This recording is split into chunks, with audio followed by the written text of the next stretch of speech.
Hello दोस्तों, आज Indian civilisation and culture 12 class का ये पहला चैप्टर करवाने वाले हूँ।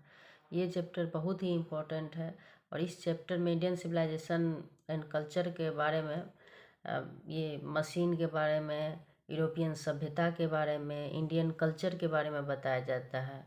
और इसका वर्णन खुद महात्मा गांधी एक नायक के रूप में, एक हीरो के रूप में मेन कैरेक्टर कर रहे हैं इसमें। इंडियन सिविलाइजेशन एंड कल्चर में बस यूरोपियन सिविलाइजेशन और इंडियन सिविलाइजेशन दोनों की तुलना की जाती है कि कौन बेटर है।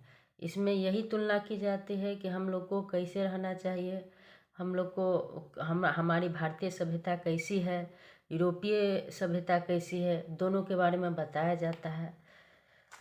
पहला क्वेश्चन देखें, who wrote Indian culture and Indian civilisation and culture. Who मतलब कौन, रोट लिखा, कौन लिखा इंडियन सिविलाइजेशन एंड कल्चर को, इंडियन सिविलाइजेशन एंड कल्चर को कौन लिखा? तो महात्मा गांधी। ये चैप्टर जो है किसने लिखा है? ये चैप्टर महात्मा गांधी के द्वारा लिखा गया है।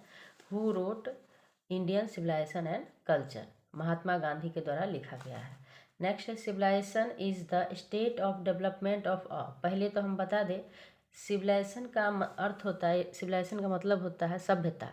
Is the state of development of अ मतलब सभ्यता किस प्रकार से विकास करती है, राज्यों को विकास करती है, किस प्रकार से सभ्य व्यक्ति, किस प्रकार से बुद्धिमान व्यक्ति राज्य को डेवलपमेंट करने में अहम भूमिका निभाते हैं। तो कौन भूमिका निभाता है? तो पीपुल, सभ्य पीपुल वहाँ के किसी भी राज्य को डेवलपमेंट करने में, विकास करने में अहम भूमिका निभाते हैं।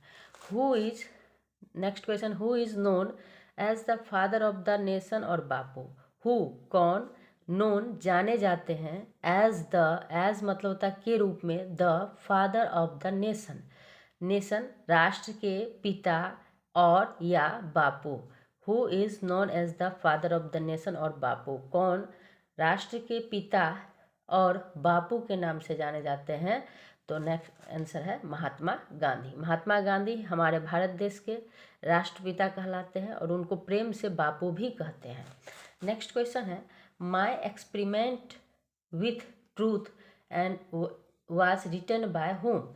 माई एक्सपेरिमेंट विथ ट्रूथ एक बुक का नाम है, एक ऐसे कहिए आत्मकथा का नाम है, जो महात्मा गांधी के द्वारा लिखा गया है। किसके द्वारा लिखा गया है इस क्वेश्चन में करा है, माई एक्सपेरिमेंट विथ ट्रूथ। ये चैप्टर, ये बुक किसके द्वारा लिखा गया है? Who was written by whom, महात्मा गांधी के द्वारा लिखा गया। नेक्स्ट क्वेश्चन है, who was satisfied with A small village. Who मतलब कौन, सेटिस्फाइड मतलब संतुष्ट थे, विथ ए स्मॉल विलेज छोटे से गांव में ही संतुष्ट थे। कौन संतुष्ट थे?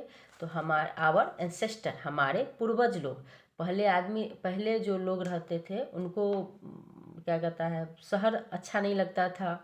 उनको शहर ऐसा लगता था कि ये चोरों का शहर है, यहाँ डकैती होती है, यहाँ झूठ चलता है, यहाँ ठगा जाता है, ऐसा लगता था हम लोग के पूर्वज को। आवर एंसेस्टर इस बुक में लिखा गया। When had Gandhi ji gone to Champaran. When कब, गांधी जी गोन मतलब गए, चंपारण गांधी जी चंपारण कब गए, कब गए चंपारण?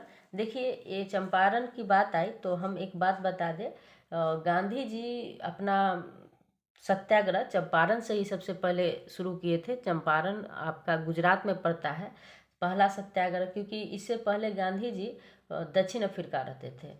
1915 में जब भारत देश आए तो इनके बारे में कहानी है कि ये राजकुमार शुक्ल गए थे गांधी जी से मिलने, और चंपारण में जो तिनकठिया प्रणाली चल रही थी उसको ख़त्म करने के लिए राजकुमार शुक्ल ने गांधी जी को कहा था।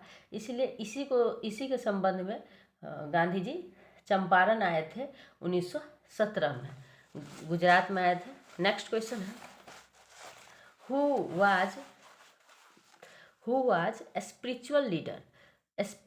हु कौन था, स्पिरिचुअल का मतलब होता है आध्यात्मिक, लीडर मीन्स नेता, देना पॉलिटिशियन मतलब कौन था, पॉलिटिशियन मीन्स होता है राजनीतिक, कौन आध्यात्मिक नेता था, राजनीतिक नेता के तुलना में आध्यात्मिक नेता था। वह एक कौन था? तो महात्मा गांधी एक ऐसे पर्सन थे जो राजनीति नहीं करते थे, एक आध्यात्मिक नेता थे, एक मतलब एक वह कभी भी झगड़ना नहीं चाहते थे, हिंसा नहीं करना चाहते थे, मारपीट नहीं करना चाहते थे, सत्य बोलना चाहते थे। पॉलिटिशियन में तो ऐसा होता नहीं है, पॉलिटिशियन में असत्य बोला जाता है, सत्य बोला जाता है।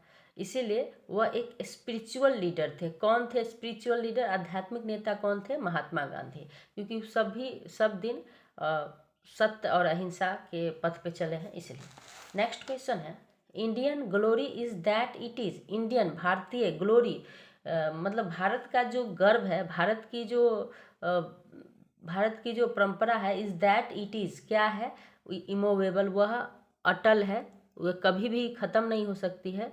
इंडियन ग्लोरी, भारत का गर्व, भारत का विकास, भारत की मान सम्मान कभी भी ख़त्म नहीं हो सकती, इमूवेबल।